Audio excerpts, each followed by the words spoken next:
Right, stop what you're doing for a second and open Google Maps. Search 58 Hickson Road and toggle that street view back to 2021. Seriously? Do it now. I'll wait. I mean, seriously. Isn't that the best welcome to Sydney you've ever seen? That bloke in the high-vis is a dead-set legend. Well, g'day everyone. Hope you guys are good. Today we are walking another less walked street that is rich in history, Sussex Street. This place has changed from a gritty wharf area bustling with warehouses and wharfies to a high-end luxury part of the city. We're going to be starting up here in the northern part of Sussex and tracing it all the way down to Hay Street. Look, I'm going to split this into two videos. Old mate says if I make him too long, he falls asleep. Just back there on our left, the old Grafton Bond store. It's been standing there since 1881 and was actually part of the biggest warehouse complex in the whole country at one point. It's a true survivor. They actually chopped a bit of it off in 1925 just to build this road we're walking on now. It was bought out in 1888 by Philp and Company. Now, I've got to set the record straight here. I called them Phillips and Burns in a previous video, but it's definitely Burns, Philp and Company. Cheers to everyone in the comments for pulling me up on that one. Those blokes were a true powerhouse. They pretty much owned everything from the ships on the water to the shops in the bush. If it was moving in the South Pacific, Burns, Philp usually had a hand in it. Coming up on our left is the Sussex Hotel. Back in the day, it was known as the New Hunter River Hotel, built between 1913 and 1915. It actually replaced an even older pub from the 1840s that had to be knocked down for the new port works. For decades, this was the big house for the local wharfies, seamen and truckies. It was so busy at lunchtime, they used to need 14 barmaids just to keep up with the thirst. If you look up, you can see how it sort of hulks over the street. It's a massive pile of bricks that's seen everything from the peak of the shipping trade to the construction of the Western Distributor right above it. In this area now, it is a massive hub for global business and luxury living. Construction on this whole precinct really kicked off around 2012, and it has completely flipped the script on what this part of the city is used for. Where there used to be warehouses and heavy machinery, you've now got a mix of high-end offices, luxury residences, and a huge tourist scene down on the waterfront. It has gone from the engine room of the harbour to one of the most expensive postcodes in the country. It's pretty wild to see how quickly the city can just reinvent itself. Now, if you've seen my videos on Miller's Point and the Rocks, you'll know all about the year 1900. That was when the bubonic plague hit Sydney. It started right here on the wharves carried by fleas on rats jumping off the steamships. Like I mentioned in those other walks, the government used the panic as an excuse for a massive land grab. They seized over 900 properties around here and flattened most of them to cleanse the area. It was a brutal bit of history that completely reshaped this part of town. If you haven't seen those videos yet, they're worth a look to see how the rest of the waterfront was basically rebooted from scratch. Now, check out this little brick building right here. I'm going to try out the new YouTube quiz feature for this one. Have a look on your screen or just check the box below the video for the quiz link. See if you can guess what this place is actually for. And look, while you're doing that, if you're enjoying the walk, do me a massive favor and hit that like button. It really helps out the channel and keeps these history walks going. Now, you'll notice in these walks that sometimes I plan to show you something, but then I get caught up in the walk and miss pointing the camera at it. As I get to this corner of Erskine Street, you can see me slowing down. I'm thinking I've missed something. There is a building back on the left that encompasses Kent, Erskine, Napoleon and Sussex Streets. It's the KENS site.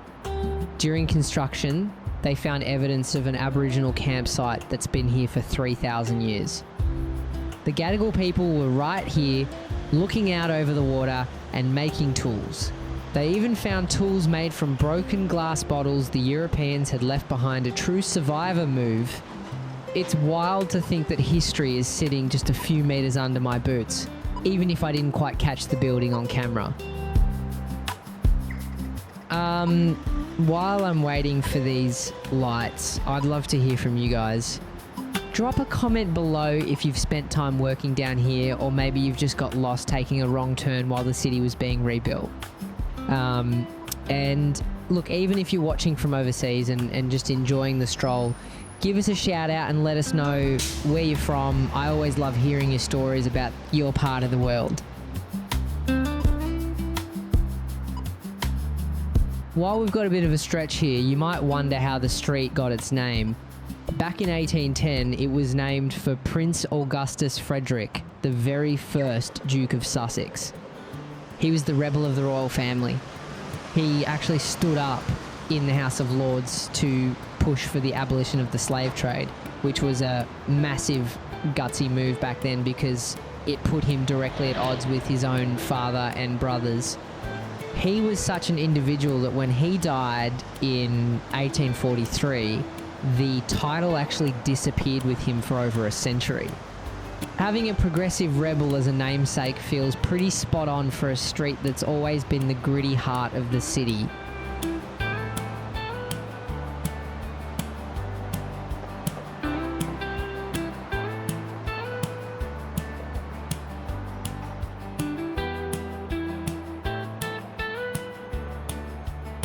I'll just pop across the road. Just up here is the Bristol Arms. It's been on this corner in one form or another since the 1850s, but this current building went up in 1898. Back in the 70s, this place was a notorious Bloodhouse. It was the local for the rowdiest wharfies on the docks, and a Saturday night brawl was pretty much part of the furniture.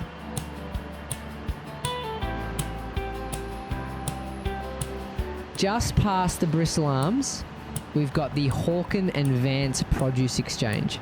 This facade dates all the way back to 1883. Nicholas Hawkens and Joseph Vance were major figures in the produce game back then. Hawkens was even in Parliament, so these blokes were serious players in the city's early days. It's a bit of a trick. Though the original warehouse was actually demolished in 1989, they only kept this front wall and built a massive concrete office block right behind it. It's a true survivor in its own way, keeping that old Victorian look while the rest of the world moves on. Just here on the corner is the Slip Inn, but most old-timers will remember it as the Royal George. Back in the 50s, this was the headquarters for the Sydney Push, a rowdy group of intellectuals and rebels who'd sit in the back room and argue about philosophy over cold beers. But for most people today, it's famous for one thing. During the 2000 Olympics, a bloke named Fred walked in for a drink. Turns out, he was the Crown Prince of Denmark, and he ended up meeting a Tassie girl named Mary right here at the bar. They're the king and queen now, so it's fair to say this pub has seen a few life-changing schooners in its time. This old bank was actually a joint effort by two of the biggest names in Sydney architecture back then, Walter Liberty Vernon and Howard Joseland. They won a competition to design it in 1890, right before Vernon stepped up to become the government architect. He's the bloke responsible for other legends like the Mitchell Library and the Art Gallery. You can really see their style in that Victorian Italianate look, the carved stonework, the arched windows, and even a little keystone of Queen Victoria herself looking down on the street. It's a true survivor that shows just how much effort they put into making even a local bank branch look like a masterpiece. As you walk past these massive warehouse walls, from number 121 all the way to 169, keep an eye out for the old street numbers. Even though the insides were gutted to build the Hyatt Regency, They've kept the original numbering on the facades to mark exactly where each separate building used to be. It's a great way to see how this long wall wasn't just one big block, it was a row of individual produce stores, each with its own merchant and its own story. It's a bit of a trick of the eye. You're looking at a sleek 21st century hotel, but the old stone face is still telling you exactly how the street was laid out in the 1850s. It's a true survivor of a project that managed to keep the soul of the street while the city grew up behind it. You've got merchants and businesses that use these facades, the likes of Nipper and C, who were absolute kings around here, and Gray and Company, who handled most of the trade coming off the ships. Even the massive Goldsborough Mort had sampling rooms right here in the 1890s for their wool. Then there was Livingston and Gray, and even the Hunter River Farmers Cooperative had their offices tucked in here. Now, tucked right into the side of those massive warehouses is the Dundee Arms. This little sandstone pub has been here since 1860, making it one of the oldest in the area. Back then, this place was a thriving hub for the working class, the burly wharfies and sailors who docked just across the road. It was built by a bloke named John Robertson, a timber merchant from Scotland, who bought the plot for about £200. It's a bit of a miracle it's still standing. In the 80s, it was actually converted into offices and called Kermack House, but when they built the massive Hyatt Regency, they restored it back to its former glory. And here it is, the grand finale for today's walk, the Corn Exchange.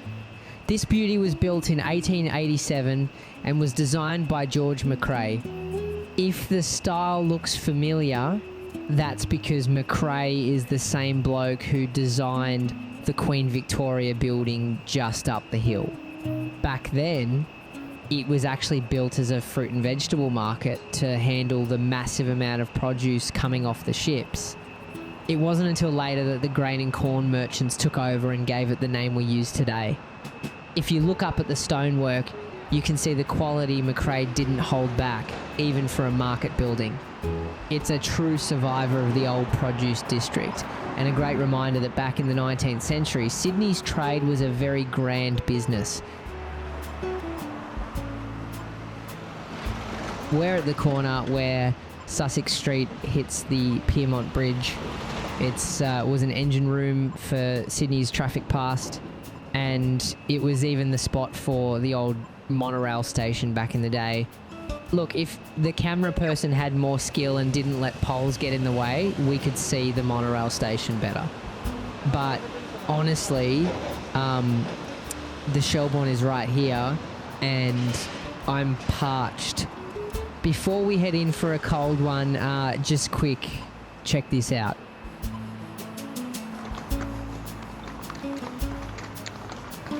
Then and now. Wow. Okay, that's part one. Do me a massive favour and hit the like button. And if you've made it this far, think about subscribing. I'll see you legends in the next one.